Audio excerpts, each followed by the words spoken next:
ഒന്നുമില്ലല്ലാ എൻ്റെ കയ്യിൽ ഇബാദത്ത്, എന്ത് ഞാൻ ചെയ്യും റബ്ബേ ചതിച്ചെന്നെ ഇബ്ലീസ്.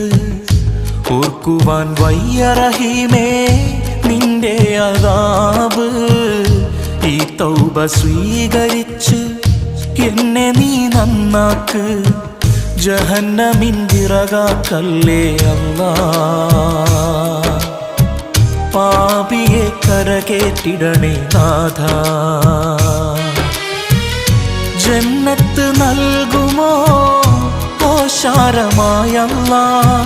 ചോദിക്കാൻ നീയല്ലാതെ ആരുമില്ല നാഥാ. ഒന്നുമില്ലല്ലാ എൻ്റെ കയ്യിൽ ഇബാദത്ത്, എന്ത് ഞാൻ ചെയ്യും റബ്ബേ ചതിച്ചെന്നെ ഇബ്ലീസ്.